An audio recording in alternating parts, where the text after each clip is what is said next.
Hey audio nerds, welcome back to the channel. So I'm sorry I'm sounding a bit croaky today. I'm just recovering from being a bit under the weather. Thankfully not the dreaded coronavirus, but what we here in the UK refer to as a good old-fashioned proper man cold, a condition which, interestingly enough, women don't seem to get. But never mind, I'm on the mend, so I thought I'd make another video. So let's say you've got some nice wired IEMs, like my current sub £100 pick here, the Moondrop Starfields. You can see this one's looking a bit battle scarred, but they're still a great pair of earbuds. How about if you want to use them with all the convenience of true wireless Bluetooth buds? So you want the sound quality, but you want the convenience of Bluetooth. You're out of luck, right?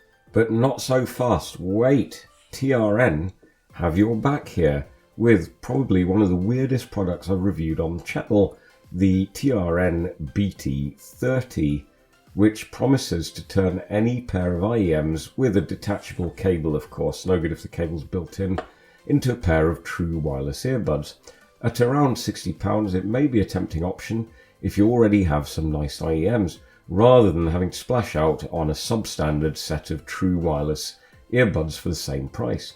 So let's take a look at these wire-free weirdos now. So in the thankfully compact box, you get a case. Hang on, can't get the thing open. Here we go. You get a case containing the ear hook things themselves, a charging cable, which I'm afraid isn't in the case of taking it out, and some documentation, which of course I didn't read. Now the set that was sent to me came with ear hooks with a 2-pin connector, such as the ones found on the Starfields here. You can see that 2-pin connector. But you can also get an MMCX type connector or one of those fancy connectors whose name I can never remember for KZ earphones. And the really clever thing is you can swap out the type of connector just by pulling off the little arm, ear hook arm here. So this is the bit where the battery is, and there's the ear hook with the current 2-pin connector on it. I'm quite impressed by that little feat of engineering. So it's time to connect up the trusty Starfields. That's the right one, and that's the left. As you can see, nice, easy, secure fit. The fit of the IEMs onto the ear hooks feels pretty secure. They don't feel as if they're going to fall off. What's also clever is that you can get the ear hooks back into the case for charging, and there is a little space for the IEMs themselves, so you can get the case closed. That's probably one of the reasons it's so big, so you don't have to keep disconnecting the IEMs once they're connected. If we take a look at the ear hooks themselves, obviously there's the flexible bit which goes over your ear with the connector on it, and then there's a main unit, and it's the same on both sides. So you've got a little logo there and one button. And the buttons do the same thing regardless of whether you're handling the left or right ear hook. So one press to play or pause or answer calls, quick double press to skip forward a track, and a triple press to skip back, and a long press to enter pairing mode. It's a shame, given the size of these things, that TRN didn't find the space to put a volume control on either ear hook. That would have been quite nice. Although they're heavier than a typical pair of true wireless earbuds, once you've connected the IEMs, they don't feel fatiguing to wear. They're quite comfy over my ear. They look a bit bizarre, don't they, with the chipped Starfields, but overall they're pretty sturdy, and I think they'll survive a few drops. One thing that is perverse though, so remember this is the left, this is the right ear hook when you wear them. When you put them in the case, the right one goes on the left, and the left one goes on the right. It's a bit perverse, but no deal breaker, just something that obviously upset my OCD mindset. Now the case itself is not going to win any awards in the thin and light stakes. Here's the AirPod Pro's case for comparison. You're not going to be squeezing this bad boy into your jeans without raising eyebrows, I can tell you that. It's a veritable chunkster, but it feels really solid and protective. It is of course a charging case as well as a protective one, and it charges via a USB-C connector, which you can see here, which is always a bonus rather than the micro USB.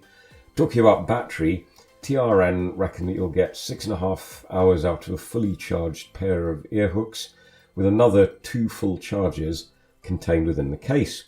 I guess that's pretty decent. Charging the ear hooks themselves takes a while though. It takes between 1.5 to 2 hours to charge them up fully from empty, and charging the case up from empty takes between 2.5 to 3 hours, so no quick charge shenanigans here. So then, let's get on to the boring tech specs, shall we? Quickly anyway. These contain a Qualcomm Bluetooth processor, allowing Bluetooth 5 with APT-X codec support. I found the connection to be pretty stable with my Android smartphone, currently a Pixel 6, and also with the iPhone, although obviously with the iPhone you don't get to use APT-X, you get AAC. I didn't notice any appreciable dropouts or stutters, even when the phones were buried in my pocket or in my backpack. As far as amplification goes, these supposedly have a dedicated amp section with a power rating of 42 milliwatts into 16 ohms. Hey, it doesn't have to be that powerful to drive a pair of IEMs.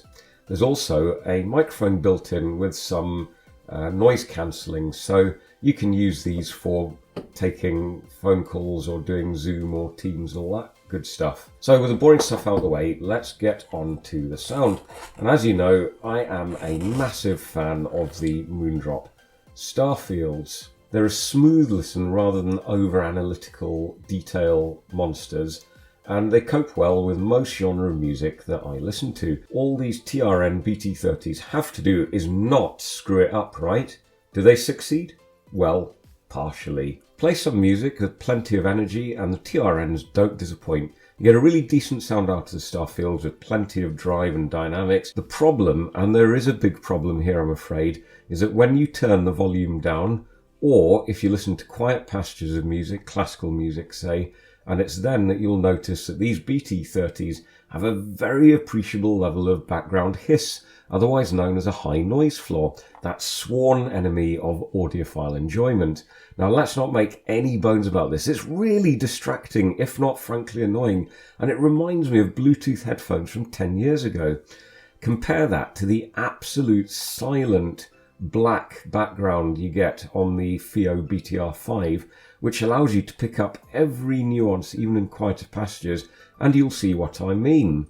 At £65, these certainly aren't cheap, and I'm afraid that just because of that noise floor, I would really struggle to recommend them to anyone who wants them for music listening. And remember, the Moondrop Starfields aren't even the most sensitive IEMs out there.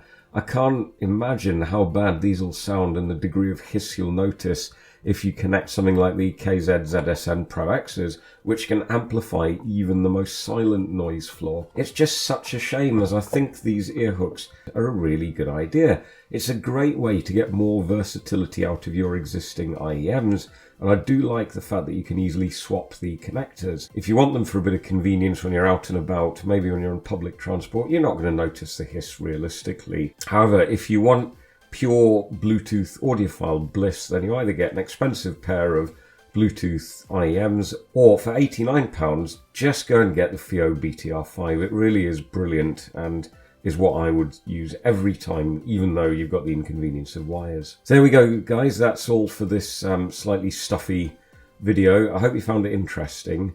I'd be really interested to hear your thoughts on these. Have any of you got them? Full marks to TRN for trying something new. I'm just sorry they didn't quite pull it off this time. Keep watching for more videos, and if you like the content, don't forget to hit the like and subscribe button. I'll see you in the next one, hopefully with normal voice restored.